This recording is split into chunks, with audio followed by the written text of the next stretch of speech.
아멘. 하나님의 말씀은 민수기 11장 4절에서 6절 말씀입니다.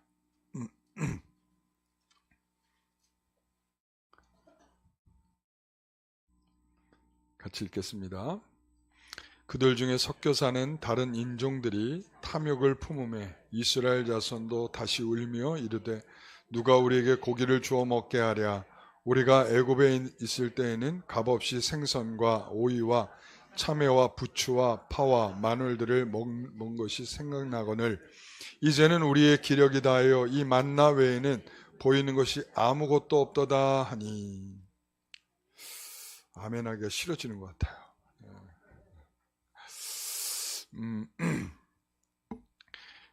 오늘은 이제 특강이 있기 때문에 먼저 잠시 말씀을 먼저 1분 말씀을 전파하고 그 다음에 이제 특강을 이어서 계속 하도록 하겠습니다. 오늘 말씀의 제목은 무서운 전염이에요. 저는 이 말씀을 오늘 제가 이제 준비하면서 그렇게 보였습니다. 다른 인종들이 탐욕을 품음에 이랬습니다. 다른 인종들이. 여기에서 실제적으로 뭐냐면 인종이 다른 사람들이 아니에요. 이방인들을 가리키는 게 아니에요. 거기서 형태가 불량하게 된 사람들. 그러니까 이 공동체에서 믿음으로 이렇게 어떤 사람들은 믿음의 사람들이 있고 어떤 사람은 중립적인 사람이 있고 어떤 사람은 믿음에서 좀 멀리 떨어져 있는 사람들이 있잖아요. 그럴 때 과연 어떤 사람들이 그 공동체에 주된 사람들이 되느냐에 따라서 교회 분위기가 달라지는 것 같아요. 공동체 분위기가.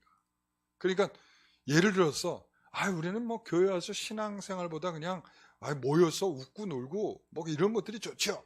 이렇게 되는 사람들이 주를 이루면 교회는 성장이 없습니다. 그런데 교회에 오면 말씀을 듣고 말씀으로 살아가려는 성도들이 주를 이루면 교회 분위기가 교회는 말씀을 통해서 생산적인 은혜들이 주어지고 그 말씀을 통해서 신자가 성장하고 자라고 하나님이 좋아하시는 그런 일들을 위해서 애쓰는 사람들이 많아지겠구나. 이렇게 되는 거죠. 그러니까 구성원들이 누구냐, 주된 스타일이 누구냐, 여기에 따라서 달라지는 거예요. 근데 여기에서 주된 사람들이 아니에요. 여기는 그나마도 뭐냐면 보세요. 자, 다른 인종들이 탐욕을 품음에 그들 중에 섞여 사는 어떻게 보면 아주 일부의 사람들을 가리켜요. 그러니까 이 일부의 사람들이 얼마나 강력하냐, 저는 이게 두렵습니다. 항상 하나님의 은혜는 다수가 있어도 끌고 갈 힘이 약하고요. 그래요. 근데 이 하나님의 역사를 반대하는 그런 힘은 아주 작아도 똘똘 뭉쳐지고 뭔가 구르면 섞여서 부풀어지는 그런 역사가 있어요. 그렇기 때문에 오늘 제가 뭐라고 제목을 붙였어요? 무서운 전염이라고 했죠. 무서운 전염. 그러니까 이 전염이 얼마나 무섭냐면 여러분, 우리 한국교회가 정말 기도하는 교회 아니었어요. 다른 나라에서 우리 한국교회를 향하여 벤치마킹을 하러 오는데 뭘로 오느냐? 새벽 예배. 지금은 아니야, 이제.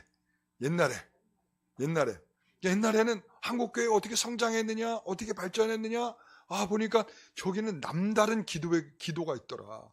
그러니까 새벽이면 기도하고, 그리고 기도를 철야를 하고, 지금 철야 안 하잖아요. 그죠? 옛날에는 그래서 심야 철야 이랬단 말이에요. 금요기도회 이렇게 안 하고 심야 철야 밤새도록 기도하는 거. 그 다음에 맞아요. 그리고는 나무 하나씩 뽑으러 산에 가서 기도했단 말이야. 그러니까 사람들이 기도하는 것들이 한국교회의 특징처럼 있었어요.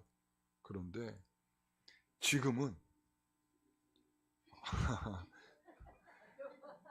기도하는 사람을 속가내기가 힘들 정도로 기도하는 사람들이 없어요. 그러니까 이게 뭐냐면 이거예요. 기도하지 않아도 사는 데는 지장 없던데? 이게 강력해졌어요. 이게 세속화예요. 그러니까 세속화는 우리가 있죠. 하나님 없이도 잘 되던데? 이런 거예요. 이런 정신이 팽배해지는 거. 그래서 어느 날 있죠. 우리가 기도 안 하면 안 될 것 같은 마음들이 있다가 어느 순간에 있잖아요. 이 한국이 막 발전하고 산업화를 이뤄내고 경제 몇 위 막 이렇게 되면서 두루두루 잘 살고 그리고 사회보장제도가 잘 돼 있고 사회복지로 그냥 퐁퐁 주고 막 이러다 보니까 이제는 하나님께 기도하지 않아도 정부가 나의 목자이시니 내 먹을 것을 다 채워주신다 이런 생각을 다 하는 거죠.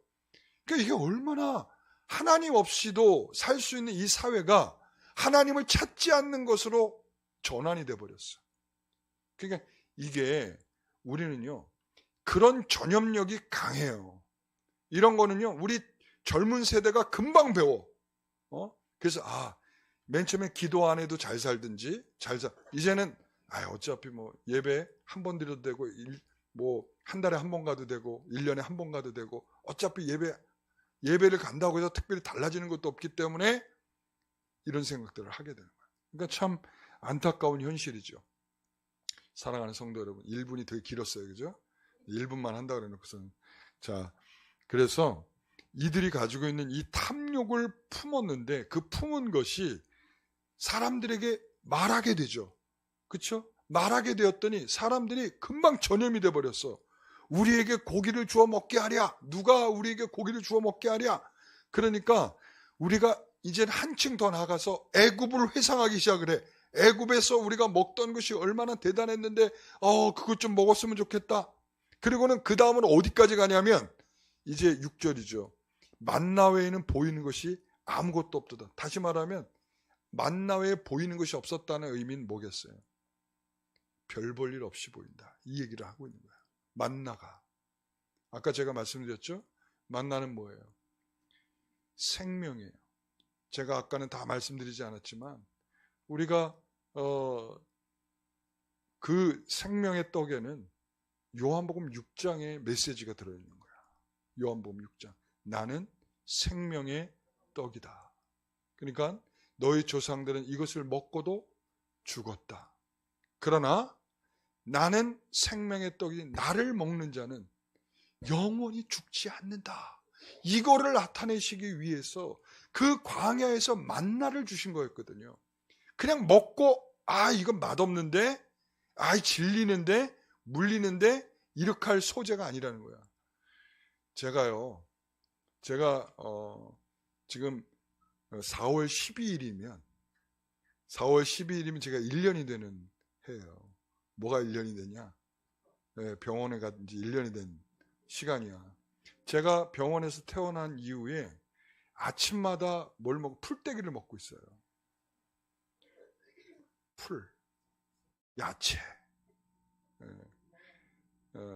그런데 우리 아내가 그래요. 뭐 이런 소스도 뿌려보고 저런 소스도 뿌려보고 막 아니 나는 다른 거 필요 없어. 그냥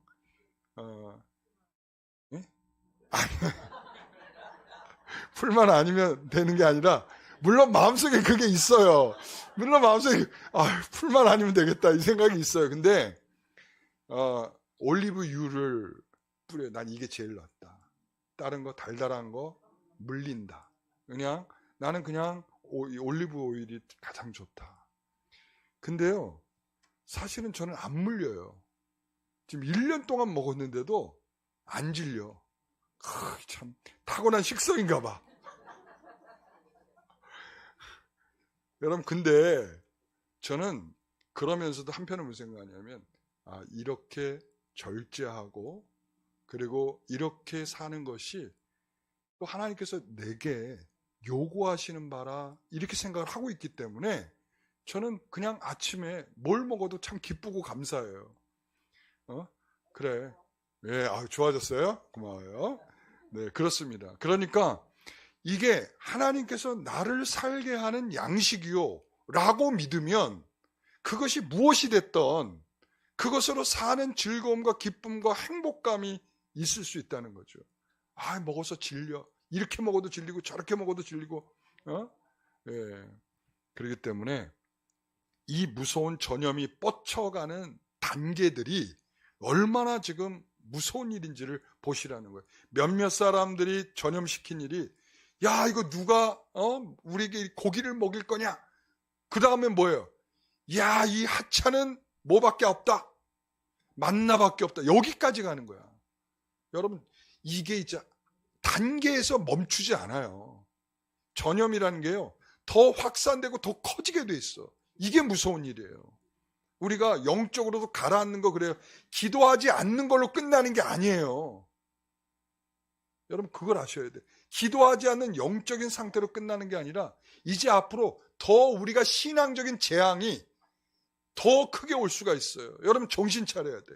그렇기 때문에 이 무서운 전염력이 더 확산되고 더 풍성해지지 않도록 뭐 해야 된다?